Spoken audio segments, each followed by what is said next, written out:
Hi friends, आज आम राजनीति विज्ञान प्रथम अध्यायर प्रथम पाठ मौलिक अधिकार पाठ पढ़ा। पिलामाने ये जो मौलिक अधिकार गुड़िक मनीष अत्यंत आवश्यक ना। पिलामाने गणतंत्र लक्ष्य है व्यक्तिर व्यक्तित्वर विकास। व्यक्तिर व्यक्तित्व वस्तुतः व्यक्तिर स्वाधीनता पर आधारित। गणतांत्रिक राष्ट्र सेथिजोगु व्यक्तिर स्वाधीनता और राष्ट्र क्षमता मध्य भारसाम्य रहिबा दरकार। पिलाने विश्वर अनेक गणतांत्रिक राष्ट्र यही भारसाम्य रक्षा करने नागरिक मौलिक अधिकार प्रदान व्यवस्था रही। मौलिक अधिकार द्वारा नागरिक निजर व्यक्तित्वर विकास करने संगे संगे राष्ट्रर यथेचाचार क्षमता को संकुचित करिथाए। भारतर मध्य अन्यान्य गणतांत्रिक राष्ट्र परि नागरिक मानक मौलिक अधिकार प्रदान कराइछि। पिलामाने भारतर संविधान तृतीय भागरी थिबा 12 रु 35 धारा मध्यरे एही मौलिक अधिकार गुड़िक वर्णित कराइछि। भारतर संविधान प्रणेता माने ए मौलिक अधिकार गुड़िकर आवश्यकता अनुभव कला बेले अनेकांशरे पिलामाने ना अमेरिकार बिल ऑफ राइट्स अधिकार संपर्कित आईन पिलामाने सेथुरु आसी अछि, जोटा कि पिलामाने तुम जानी ना इंग्लैंड 1215 मसीह इंग्लैंड रे किंग जॉन शासन करथिले। से समय पिलामाने गोटे मैग्ने कार्टा गोटे तैयारी हेतिला।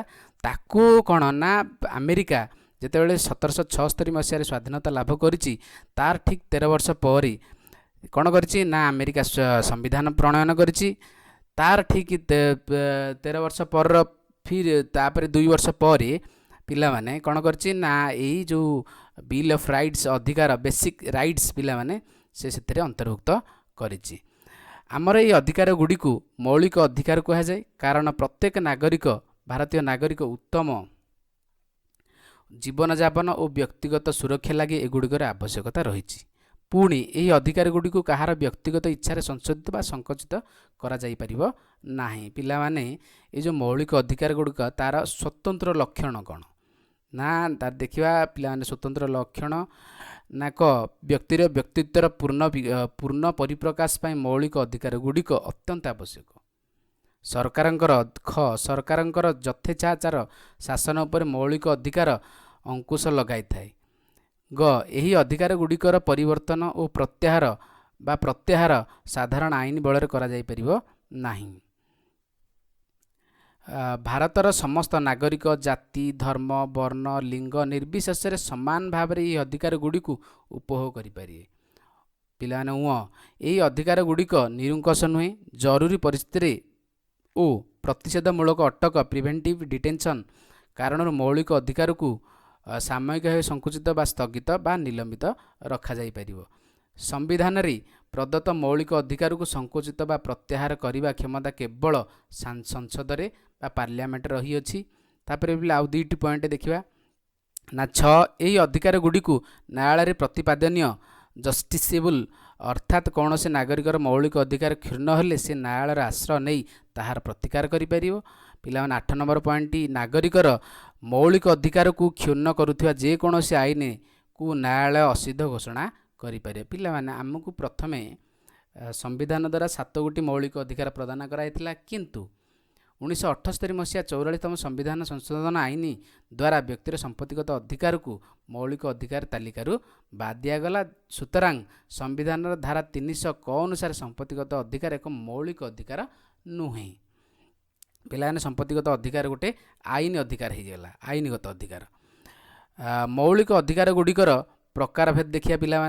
पिलाने प्रत्येक नागरिक को भारतर प्रत्येक नागरिक को 7 गोटी मौलिक प्रदान कराइथिला, किंतु संपत्तिगत अधिकार को मौलिक अधिकार बाद दिगला, जहाँफल भारतीय नागरिक मानक 6 गोटी मौलिक अधिकार उपभोग करने को दि जाइछि। पिलाने से प्रथमटी हूँ समानतार अधिकार, द्वितीयटी हूँ स्वाधीनतार अधिकार, तृतीयटी हूँ शोषण विरोधी अधिकार, चतुर्थटी हूँ धर्मगत स्वाधीनतार अधिकार, पंचमटी हूँ सांस्कृतिक और शिक्षागत अधिकार, आउ षष्ठी हूँ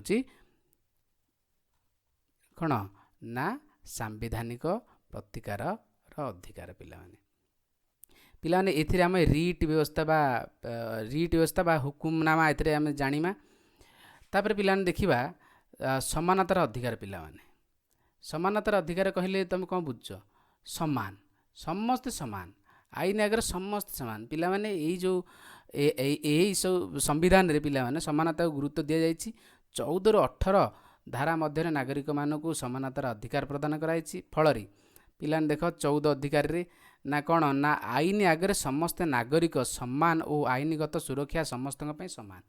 ପିଲାମାନେ ଆଇନ ଆଗରେ ଯେତେ ସବୁ ଆମ ଦେଶର ନାଗରିକମାନେ ସମସ୍ତେ ସମାନ, ଆଇନଗତ ସୁରକ୍ଷା ସମସ୍ତଙ୍କ ପାଇଁ ସମାନ ମଧ୍ୟ। ତାପରେ ପିଲାମାନେ 15 ଧାରା ଅନୁସାରେ ଜାତି, ଧର୍ମ, ବର୍ଣ୍ଣ, ଲିଙ୍ଗ ଓ ଜନ୍ମସ୍ଥାନ ଭିତ୍ତିରେ କୌଣସି ନାଗରିକ ପ୍ରତି ପାତର ଅନ୍ତର କରାଯାଇପାରିବ ନାହିଁ। କିନ୍ତୁ ଶିଶୁ, ମହିଳା, ଅନୁସୂଚିତ ଜାତି ଓ ଜନଜାତିର ଲୋକମାନଙ୍କ ପାଇଁ ଯେତେବେଳେ ଆବଶ୍ୟକ ପଡ଼ିବ ସେତେବେଳେ ସ୍ୱତନ୍ତ୍ର ବ୍ୟବସ୍ଥା ଗ୍ରହଣ କରାଯାଇପାରିବ। ପିଲାମାନେ ତାପରେ 16 ଧାରା ସରକାରୀ ଚାକିରି। ପିଲାମାନେ କେଉଁଥିପାଇଁ ନା ସରକାରୀ ଚାକିରି ତଥା ନିଯୁକ୍ତି କ୍ଷେତ୍ରରେ ସମସ୍ତଙ୍କୁ ସମାନ ଅଧିକାର ପ୍ରଦାନ କରାଯିବ। କିନ୍ତୁ ସମାଜର ଦୁର୍ବଳ ବର୍ଗ ବା ଅନୁନ୍ନତ ଶ୍ରେଣୀ ଅନ୍ତର୍ଗତ ଅନୁସୂଚିତ ଜାତି, ଜନଜାତିର ଲୋକମାନଙ୍କ ପାଇଁ ଉଦ୍ଦିଷ୍ଟ ସଂରକ୍ଷଣ ବ୍ୟବସ୍ଥାକୁ ସଂକୁଚିତ କରାଯାଇପାରିବ ନାହିଁ। ପିଲାମାନେ 17 ଧାରାରେ ଅସ୍ପୃଶ୍ୟତା ନିବାରଣ କରାଯିବା ସହିତ ଏହାର ବିଲୋପ ସାଧନ କରାଯାଇଛି। 18 ଧାରାରେ ଦେଖିବା ପିଲାମାନେ କ'ଣ ନା ସମସ୍ତ ପ୍ରକାରର ଆଳଙ୍କରିକ ଉପାଧି ଗୁଡ଼ିକ ଉଚ୍ଛେଦ କରାଯାଇଛି। ମାତ୍ର ସ୍ୱାଧୀନତା ପରଠାରୁ ଦେଶରେ ଉଲ୍ଲେଖନୀୟ ସେବା ପ୍ରଦାନ କ୍ଷେତ୍ରରେ ରାଷ୍ଟ୍ରପତିଙ୍କ ଦ୍ୱାରା ଭାରତରତ୍ନ, ପଦ୍ମବିଭୂଷଣ, ପଦ୍ମଭୂଷଣ, ପଦ୍ମଶ୍ରୀ ଆଦି ଉପାଧି ପ୍ରଦାନ ପାଇଁ ସରକାର ବ୍ୟବସ୍ଥା କରିଛନ୍ତି। ବିଶ୍ୱବିଦ୍ୟାଳୟରେ ତଥା ଅନ୍ୟାନ୍ୟ ଉଚ୍ଚ ଶିକ୍ଷାନୁଷ୍ଠାନଗୁଡ଼ିକୁ ବିଭିନ୍ନ ଶିକ୍ଷା ସମ୍ବନ୍ଧୀୟ ଉପାଧି ପ୍ରଦାନ କରିବା ପାଇଁ ମଧ୍ୟ ଅଧିକାର ଦିଆଯାଇଛି। ତାପରେ ପିଲାମାନେ ଆଉ ଗୋଟେ କ'ଣ ନା ସାମରିକ ଉପାଧି ମଧ୍ୟ କରାଯାଇଛି। ରାଷ୍ଟ୍ର ଦ୍ୱାରା ବିଭିନ୍ନ ପ୍ରକାର ସାମରିକ ଉପାଧି ପ୍ରଦାନର ବ୍ୟବସ୍ଥା ମଧ୍ୟ କରାଯାଇଛି। ପିଲାମାନେ ତାପରେ ଆସିକି ଦେଖିବା ଦୁଇଟି ନା କ'ଣ ନା ସ୍ୱାଧୀନତା ଅଧିକାର, ଯେଉଁଟାକୁ ରାଇଟ୍ସ ଟୁ ଫ୍ରିଡମ୍ ବୋଲି କୁହାଯାଏ। ସ୍ୱାଧୀନତା ଅଧିକାର ପିଲାମାନେ ପ୍ରଥମେ କ'ଣ ନା ଏହା ସମ୍ବିଧାନର ଧାରା 19ରୁ 22ରେ ବର୍ଣ୍ଣିତ କରାଯାଇଛି। ପିଲାମାନେ ଇଏ ପ୍ରଥମେ ଏଥିରେ 7ଗୋଟି ପ୍ରସଙ୍ଗରେ ନାଗରିକମାନଙ୍କୁ ସ୍ୱାଧୀନତାର ଅଧିକାର ଦିଆଯାଇଥିଲା। ଯେହେତୁ 1978 ମସିହାରେ ପ୍ରଣୀତ 44ତମ ସମ୍ବିଧାନ ସଂଶୋଧନ ବଳରେ ସମ୍ପତ୍ତିଗତ ଅଧିକାରକୁ ବାଦ ଦିଆଗଲା। ତାପରେ ପିଲାମାନେ 6ଗୋଟି ପ୍ରସଙ୍ଗରେ ସ୍ୱାଧୀନତା ଅଧିକାର ଦିଆଯାଇଛି। ସେ 6ଗୋଟି ଆମେ ଦେଖିବା ପିଲାମାନେ ନା କ ଭାଷଣ ତଥା ମତାମତ ପ୍ରକାଶ କରିବାର ସ୍ୱାଧୀନତା। ଖ ନା ଶାନ୍ତିପୂର୍ଣ୍ଣ ଭାବରେ ବା ନିରସ୍ତ ହୋଇ ସମାବେଶର ମିଳିତ ହେବାର ସ୍ୱାଧୀନତା। ସଂଘ ସମିତି ଗଠନ ସ୍ୱାଧୀନତାର ଅଧିକାର। ଘ ଭାରତ ଭୂଖଣ୍ଡ ମଧ୍ୟରେ ଅବାଧ ବିଚରଣର ବ୍ୟବସ୍ଥା ର ସ୍ୱାଧୀନତା। ଭାରତରେ ଯେକୌଣସି ସ୍ଥାନରେ ବସବାସ କରିବାର ସ୍ୱାଧୀନତା।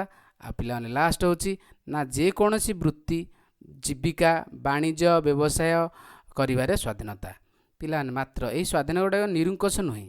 ଆବଶ୍ୟକ ସ୍ଥଳେ ରାଷ୍ଟ୍ରର ଐକ୍ୟ ଓ ନିରାପତ୍ତା, ଶାନ୍ତି ଓ ଶୃଙ୍ଖଳା ରକ୍ଷା, ନୈତିକତା ଓ ବିଦେଶୀ ରାଷ୍ଟ୍ର ସହିତ ବନ୍ଧୁତାପୂର୍ଣ୍ଣ ସମ୍ପର୍କ ରକ୍ଷା ଦୃଷ୍ଟିରୁ ସରକାର ନ୍ୟାୟୋଚିତ ଭାବରେ ନାଗରିକର ବ୍ୟକ୍ତିଗତ ସ୍ୱାଧୀନତାକୁ ନିୟନ୍ତ୍ରଣ କରିପାରିବେ। ରାଷ୍ଟ୍ରପତି ଜରୁରୀକାଳୀନ ପରିସ୍ଥିତିରେ ଏହି ବ୍ୟକ୍ତିଗତ ସ୍ୱାଧୀନତା ଗୁଡ଼ିକୁ ନିଲମ୍ବିତ କରିପାରିବେ ବା କ'ଣ ନା ସ୍ଥଗିତ ରଖିପାରିବେ। ପିଲାମାନେ ତାପରେ ଆମେ ଦେଖିବା ସମ୍ବିଧାନର 20 ଧାରାରେ ବର୍ଣ୍ଣିତ କରାଯାଇଛି। ଆମେ ଦେଖିଲେ 19 ଧାରାରେ 6ଗୋଟି ଅଧିକାର ପ୍ରଦାନ କରାଯାଇଛି। 20 ଧାରାରେ ଦେଖିବା ପିଲାମାନେ ନା ବର୍ଣ୍ଣିତ କରାଯାଇଛି କ'ଣ ଦୋଷୀ ବା ଅପରାଧୀ ବିବେଚିତ ହେଉଥିବା ବ୍ୟକ୍ତିଙ୍କୁ ନିମ୍ନଲିଖିତ 3ଗୋଟି ଅଧିକାର ପ୍ରଦାନ କରାଯାଇଛି। କ'ଣ ନା କୌଣସି ବ୍ୟକ୍ତି ସେହି ସମୟର ପ୍ରଚଳିତ ନଥିବା କୌଣସି ଆଇନ ଅନୁସାରେ ଦଣ୍ଡିତ ହେବେ ନାହିଁ। ବୁଝିପାରିଲେ? ଖରେ କୌଣସି ବ୍ୟକ୍ତି ଗୋଟିଏ ଅପରାଧ ପାଇଁ 2 ଥର ଦଣ୍ଡ ଭୋଗ କରିବେ ନାହିଁ। ଗରେ କୌଣସି ବ୍ୟକ୍ତିଙ୍କୁ ନିଜ ବିରୋଧରେ ସାକ୍ଷ୍ୟ ଦେବାକୁ ବାଧ୍ୟ କରାଯିବ ନାହିଁ। ପିଲାମାନେ ଏ ବହୁତ ବଡ଼ ବଡ଼ ଇମ୍ପୋର୍ଟାଣ୍ଟ କଥା କୁହାଯାଇଛି 20 ଧାରାରେ। ପିଲାମାନେ 21 ଧାରାରେ ଦେଖିବା ନା ସମ୍ବିଧାନର ଧାରା 21 ଅନୁସାରେ ଆଇନ ଅନୁମୋଦିତ ପନ୍ଥା ଭିନ୍ନ ଅନ୍ୟ କୌଣସି ପନ୍ଥାରେ ନାଗରିକମାନଙ୍କୁ ତାହାର ଜୀବନ ଓ ବ୍ୟକ୍ତିଗତ ସ୍ୱାଧୀନତାରୁ ବଞ୍ଚିତ କରାଯାଇପାରିବ ନାହିଁ।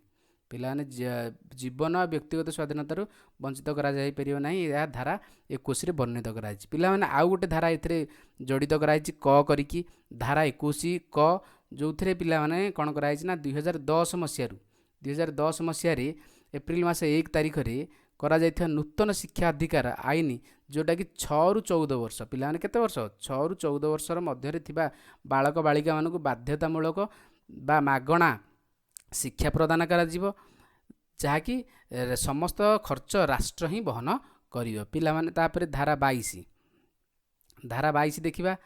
ପିଲାମାନେ ଧାରା 22 ଅନୁସାରେ ନାଗରିକମାନଙ୍କୁ ପ୍ରଦତ୍ତ କେତେକ ସୁରକ୍ଷା ଅଧିକାର ବଳରେ ଯେ ପୋଲିସର ବେଆଇନ ଗିରଫଦାରୀରୁ ନିଜକୁ ମୁକ୍ତ ରଖିପାରିବେ। ଏହି ଧାରାରେ ପ୍ରଦତ୍ତ ବ୍ୟବସ୍ଥା ଅନୁସାରେ କୌଣସି ବ୍ୟକ୍ତିଙ୍କୁ ପୋଲିସ ମନ ଇଚ୍ଛା ଗିରଫ କରିପାରିବେ ନାହିଁ।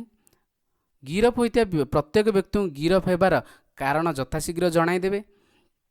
ପୋଲିସ ଗିରଫ କରିଥିବା ବ୍ୟକ୍ତିଙ୍କୁ ଜଣକ ଚାହିଁଲେ ସେ ନିଜ ପସନ୍ଦର ଅନୁସାରେ ଓକିଲ ସହିତ ପରାମର୍ଶ କରି ନିଜର ପ୍ରତିରକ୍ଷା ବ୍ୟବସ୍ଥା ଗ୍ରହଣ କରିପାରିବେ। ଗିରଫ ହୋଇଥିବା ବ୍ୟକ୍ତିଙ୍କୁ ଗିରଫ ହେବାର 24 ଘଣ୍ଟା ମଧ୍ୟରେ ନିକଟତମ ମାଜିଷ୍ଟ୍ରେଟ ଅଦାଲତ ହାଜର କରାଯିବା ବାଧ୍ୟତାମୂଳକ। ପିଲାମାନେ ତାପରେ କ'ଣ ରହିଲା ନା ମାଜିଷ୍ଟ୍ରେଟ ଆଦେଶ ବିନା କୌଣସି ବ୍ୟକ୍ତିଙ୍କୁ 24 ଘଣ୍ଟାରୁ ଅଧିକ ସମୟ ଅଟକ ରଖାଯିବ ନାହିଁ। ପିଲାମାନେ ତାପରେ ଆଉ ଏଥିରେ କ'ଣ ଅଛି ନା ଏଥିରେ ଅଛି ପିଲାମାନେ ଯେତେବେଳେ ଜାତୀୟ ନିରାପତ୍ତା ଆଇନ, ପ୍ରତିଷେଧମୂଳକ ଅଟକ ଆଇନ, ସନ୍ତ୍ରାସବାଦୀ ଓ ହିଂସାତ୍ମକ କାର୍ଯ୍ୟାବଳୀ ଆଇନ ଯେତେବେଳେ ଲାଗିଥାଏ କୌଣସି ବ୍ୟକ୍ତିଙ୍କୁ, ଯାହାଫଳରେ ତାକୁ କ'ଣ ସେହି ବ୍ୟକ୍ତିଙ୍କ ପ୍ରତି ଏହି ବ୍ୟବସ୍ଥା ଲାଗୁ ହେବ ନାହିଁ। ଆଉ କାହା ପ୍ରତି ଲାଗୁ ହେବନି? ବିଦେଶୀ ନାଗରିକମାନେ ଏହି ସୁବିଧା ପାଇପାରିବେ ନାହିଁ। ବୁଝିଲେ? ତାପରେ ପିଲାମାନେ ଦେଖିବା ଶୋଷଣ ବିରୋଧରେ ଅଧିକାର। ଶୋଷଣ ବିରୋଧରେ ଅଧିକାର ପିଲାମାନେ ଏଠି 23 ଧାରା ଆଉ 24 ଧାରା। ପିଲାମାନେ 23 ଧାରାରେ କ'ଣ କୁହାଯାଇଛି ନା ମଣିଷ କିଣାବିକା, ବେଠି ଓ ବିନା ମଜୁରୀରେ ବ୍ୟକ୍ତିଙ୍କୁ ଖଟାଇବା ଆଦି ବ୍ୟବସ୍ଥାକୁ ନିଷିଦ୍ଧ କରାଯାଇଛି। ଆଗରୁ ଯେଉଁ ଥିଲା କ'ଣ ନା ବେଠି ବେଗାରୀ ସବୁ ଥିଲା, ସେଇ ବ୍ୟବସ୍ଥାକୁ ପିଲାମାନେ ପୁରା ନିଷିଦ୍ଧ କରାଯାଇଛି। ଏହି ବ୍ୟବସ୍ଥାରେ ଖିଲାପ କରୁଥିବା ବ୍ୟକ୍ତି ଆଇନ ଅନୁସାରେ ଦଣ୍ଡନୀୟ ହେବେ। କିନ୍ତୁ ସାଧାରଣ ସ୍ୱାର୍ଥ ଦୃଷ୍ଟିରୁ ଜାତି, ଧର୍ମ, ବର୍ଣ୍ଣ ଓ ଶ୍ରେଣୀ ନିର୍ବିଶେଷରେ ନାଗରିକମାନଙ୍କୁ ଦେଶ ପାଇଁ ପିଲାମାନେ କ'ଣ ବାଧ୍ୟତାମୂଳକ ଭାବେ ରାଷ୍ଟ୍ର ନିୟୋଜିତ କରିପାରିବ। ପିଲାମାନେ 24 ଧାରା ଅନୁସାରେ କ'ଣ ନା ପିଲାମାନେ 14 ବର୍ଷରୁ କମ୍ ଶିଶୁମାନଙ୍କୁ ଖଣି, କଳ କାରଖାନା ଓ ଅନ୍ୟାନ୍ୟ କୌଣସି ବିପଜ୍ଜନକ କାର୍ଯ୍ୟରେ ନିୟୋଜିତ କରିବା ନିଷିଦ୍ଧ କରାଯାଇଛି। ପିଲାମାନେ ତାପରେ ଆସିବା ଦେଖିବା ପିଲାମାନେ କ'ଣ ନା ଧର୍ମଗତ ସ୍ୱାଧୀନତା ଅଧିକାର। ପିଲାମାନେ ଦେଖିବା ଧର୍ମଗତ ସ୍ୱାଧୀନତା ଅଧିକାର। ପିଲାମାନେ ଏହା 25 ରୁ 28 ଧାରା ଭିତରେ ବର୍ଣ୍ଣିତ କରାଯାଇଛି। ଧାରା 25ରେ କ'ଣ କୁହାଯାଇଛି ପିଲାମାନେ ନା କୁହାଯାଇଛି ପ୍ରତ୍ୟେକ ନାଗରିକ ନିଜ ବିବେକ ଅନୁସାରେ ସ୍ୱାଧୀନ ଭାବେ ଧର୍ମ ଗ୍ରହଣ, ଧର୍ମାଚରଣ ଓ ଧର୍ମ ପ୍ରଚାର କରିପାରିବେ। ଅବଶ୍ୟ ଆବଶ୍ୟକ ପଡ଼ିଲେ ରାଷ୍ଟ୍ର ସୁରକ୍ଷା, ଏକତା, ନୈତିକତା ଓ ଶାନ୍ତି ଶୃଙ୍ଖଳା ତଥା ସ୍ୱାସ୍ଥ୍ୟ ରକ୍ଷା ଦୃଷ୍ଟିରୁ ଏହି ଅଧିକାରକୁ ରାଷ୍ଟ୍ର ନିୟନ୍ତ୍ରଣ କରିପାରିବେ। ତାପରେ ପିଲାମାନେ 26 ଧାରାରେ କ'ଣ କୁହାଯାଇଛି ନା ପ୍ରତ୍ୟେକ ନାଗରିକ ପ୍ରତ୍ୟେକ ଧର୍ମ ସମ୍ପ୍ରଦାୟ ନିଜର ଧର୍ମାନୁଷ୍ଠାନ ପ୍ରତିଷ୍ଠା କରିବା ସହିତ ଏହାର ରକ୍ଷଣାବେକ୍ଷଣ କରିପାରିବେ। 27 ଧାରାରେ କୌଣସି ନିର୍ଦ୍ଦିଷ୍ଟ ଧର୍ମର ଉନ୍ନତି ପାଇଁ ଏବଂ କୌଣସି ଧର୍ମାନୁଷ୍ଠାନର ସୁରକ୍ଷା ଓ ରକ୍ଷଣାବେକ୍ଷଣ ପାଇଁ ନାଗରିକମାନଙ୍କଠାରୁ ବାଧ୍ୟତାମୂଳକ କର ଆଦାୟ କରିପାରିବେନି। ଟିକସ ଆଗରୁ ଆଦାୟ ହେଉଥିଲା, ସେ ଟିକସ ଆଦାୟ କରିପାରିବେନି। ତାପରେ 28 ଧାରାରେ ପିଲାମାନେ କ'ଣ କୁହାଯାଇଛି ନା ପ୍ରତ୍ୟକ୍ଷ ବା ପରୋକ୍ଷ ଭାବରେ ସରକାରଙ୍କ ଦ୍ୱାରା ପରିଚାଳିତ କୌଣସି ଶିକ୍ଷାନୁଷ୍ଠାନ ଗୁଡ଼ିକରେ ନିର୍ଦ୍ଦିଷ୍ଟ ଧର୍ମ ସମ୍ପର୍କିତ ଶିକ୍ଷାଦାନ କରାଯାଇପାରିବ ନାହିଁ। ତାପରେ ପିଲାମାନେ ଦେଖିବା ନା ସାଂସ୍କୃତିକ ଆଉ ଶିକ୍ଷାଗତ ଅଧିକାର। ପିଲାମାନେ ସାଂସ୍କୃତିକ ଶିକ୍ଷାଗତ ଅଧିକାର ଧାରା 29 ରୁ 30ରେ ବର୍ଣ୍ଣିତ କରାଯାଇଛି। ଏଥିରେ 29 ଧାରାରେ କ'ଣ ନା ସଂଖ୍ୟାଲଘୁ ସମ୍ପ୍ରଦାୟର ତାଙ୍କର ଭାଷା, ଲିପି ଓ ସଂସ୍କୃତିର ସୁରକ୍ଷା କରିବାରେ ଅଧିକାର ପାଇଛନ୍ତି। ସରକାରଙ୍କ ଦ୍ୱାରା ପରିଚାଳିତ ଅଥବା ସରକାରଙ୍କ ଠାରୁ ଅନୁଦାନ ପାଉଥିବା କୌଣସି ବ୍ୟକ୍ତି ଶିକ୍ଷାନୁଷ୍ଠାନରେ କେବଳ ଧର୍ମ, ବର୍ଣ୍ଣ, ଜାତି, ଭାଷା ଓ ବାସସ୍ଥାନ ଆଦି କାରଣରୁ କୌଣସି ନାଗରିକ ଅଧ୍ୟୟନ ପାଇଁ ନାମଲେଖାରୁ ବଞ୍ଚିତ କରାଯାଇପାରିବ ନାହିଁ। ପିଲାମାନେ 30 ଧାରାରେ କ'ଣ କୁହାଯାଇଛି ନା ସଂଖ୍ୟାଲଘୁ ଗୋଷ୍ଠୀ ନିଜ ମନ ମୁତାବକ ଶିକ୍ଷାନୁଷ୍ଠାନ ପ୍ରତିଷ୍ଠା କରିପାରିବେ। ସେଗୁଡ଼ିକର ସରକାରୀ ସାହାଯ୍ୟ ମିଳିବାରେ କୌଣସି ପ୍ରତିବନ୍ଧକ ରହିବ ନାହିଁ। ତାପରେ ଲାଷ୍ଟ ପିଲାମାନେ ସାମ୍ବିଧାନିକ ପ୍ରତିକାର ଅଧିକାର, ଯେଉଁଟା ପିଲାମାନେ ରାଇଟ୍ ଟୁ କନଷ୍ଟିଟ୍ୟୁସନାଲ ରିମେଡି। କ'ଣ ନା ଏଥିରେ ପିଲାମାନେ ବର୍ଣ୍ଣିତ କରାଯାଇଛି ନା ଏହି ଧାରା ଅନୁସାରେ ଜଣେ ନାଗରିକ ନିଜର ମୌଳିକ ଅଧିକାରର ସୁରକ୍ଷା ପାଇଁ ଅଦାଲତର ସାହାଯ୍ୟ ନେଇପାରିବେ। 5 ଗୋଟି ମୌଳିକ ଅଧିକାର କ୍ଷୁଣ୍ଣ ହେଲେ ପ୍ରତ୍ୟେକ ନାଗରିକ ଏହାର ସୁରକ୍ଷା ପାଇଁ ଭାରତର ଉଚ୍ଚତମ ନ୍ୟାୟାଳୟ, ରାଜ୍ୟର ଉଚ୍ଚତମ ନ୍ୟାୟାଳୟରେ ସିଧାସଳଖ ସେ ଆବେଦନ କରିପାରିବେ। ପିଲାମାନେ ଏଇ ଯେଉଁ ଦିଆଯାଇଛି ଉଚ୍ଚତମ ନ୍ୟାୟାଳୟ ଓ ରାଜ୍ୟର ଉଚ୍ଚତମ ନ୍ୟାୟାଳୟ 5 ପ୍ରକାର ରିଟ୍ ବା ହୁକୁମନାମା, ତାକୁ ଓଡ଼ିଆରେ ବା ନିର୍ଦ୍ଦେଶନାମା ବୋଲି କହିପାରିବା। ଏଗୁଡ଼ାଏ ପିଲାମାନେ କ'ଣ ନା ବନ୍ଦୀ ପ୍ରତ୍ୟକ୍ଷୀକରଣ, ପିଲାମାନେ ବନ୍ଦୀ ପ୍ରତ୍ୟକ୍ଷୀକରଣ ହେବିୟସ୍ କର୍ପସ୍ ହେଲା। ପିଲାମାନେ ଇଏ କ'ଣ ନା ଇଏ protects personal liberty by ordering the release of a person detained illegally. ପିଲାମାନେ ଯଦି କାହାକୁ ଇଲିଗାଲି ଭାବରେ କ'ଣ କରାହେଇଥିବ, ଜେଲରେ ଅଟକ ରଖାହେଇଥିବ, ସେହି ସମୟରେ ସିଏ କ'ଣ କରିପାରିବ, ଏହି ବନ୍ଦୀ ପ୍ରତ୍ୟକ୍ଷୀକରଣ ବା ହେବିୟସ୍ କର୍ପସ୍ର ସେ ୟୁଜ୍ କରିପାରିବ। ତାପରେ ପିଲାମାନେ ପରମାଦେଶ ଯାହାକି ମାଣ୍ଡାମସ୍ ବୋଲି କୁହାଯାଏ ହେଲା। ତାପରେ ନିଷେଧାଦେଶ ଯେଉଁ ପ୍ରୋହିବିସନ୍ ବୋଲି କୁହାଯାଏ, ଅଧିକାର ପୁଚ୍ଛା କ୍ୟୁ ୱାରେଣ୍ଟି ବୋଲି କୁହାଯାଏ, ଆଉ ଉତ୍ପ୍ରେକ୍ଷଣ ସାର୍ଟିଏଟାରୀ ବୋଲି କୁହାଯାଏ। ପିଲାମାନେ ଏଥିରେ କ'ଣ ନା ଖଣ୍ଡନ ବା ଯେଉଁଗୁଡ଼ା ଥାଏ quashes all an illegal or invalid order already passed by lower court. ଯଦି ଲୋଅର୍ କୋର୍ଟଙ୍କ ଦ୍ୱାରା କୌଣସି ଆଇନ ଗୋଟେ କ'ଣ ପାସ୍ କରାହେଇଯାଇଛି ତାକୁ ଖଣ୍ଡନ କରିବାର ବ୍ୟବସ୍ଥା ମଧ୍ୟ କରାଯାଇଛି। ତାପରେ ପିଲାମାନେ ଦେଖିବା ନା କ'ଣ ନା ଆମେ ଜାଣିଲେ ଏସବୁ ହୁକୁମନାମା ଜାଣିଲେ, 5ଟି ହୁକୁମନାମା ଦିଆହେଇଛି। ତାପରେ ପିଲାମାନେ ଦେଖିବା କ'ଣ ନା କେବଳ କ୍ଷତିଗ୍ରସ୍ତ ହୋଇଥିବା ନାଗରିକ ବା ଗୋଷ୍ଠୀ ଏ ସମ୍ପର୍କରେ ଯିଏ ଆବେଦନ କରିପାରିବେ ତାହା ନୁହେଁ, ବରଂ ଯେକୌଣସି ବ୍ୟକ୍ତି ଚାହିଁଲେ ସେ ଏଥିପାଇଁ ଅଦାଲତ ବା କୋର୍ଟକୁ ଯାଇପାରନ୍ତି। ଏହିପରି ଜନସ୍ୱାର୍ଥ ଜଡ଼ିତ ମାମଲା ପିଲାମାନେ PIL ପବ୍ଲିକ୍ ଇଣ୍ଟରେଷ୍ଟ ଲିଟିଗେସନ୍ କୁହାଯାଏ, PIL ବୋଲି ସର୍ଟରେ କୁହାଯାଏ। କେତେକ ସ୍ଥଳେ ଏହିପରି ଘଟିଥିବା ଘଟଣା ସମ୍ବାଦପତ୍ର, ଟିଭି ଚ୍ୟାନେଲ ବା ଅନ୍ୟ କୌଣସି ସୂତ୍ରରୁ ଯଦି ହାଇକୋର୍ଟ ବା ସୁପ୍ରିମକୋର୍ଟ ବିଚାରପତି ଦୃଷ୍ଟିଗୋଚର ହୋଇଥାଏ ତେବେ ଏହାକୁ ଜନସ୍ୱାର୍ଥ ମାମଲା ବା PIL ଆମେ କହୁଥିଲେ ରୂପେ ବିଚାରପତିମାନେ ବିଚାର ଗ୍ରହଣ କରିପାରିବେ।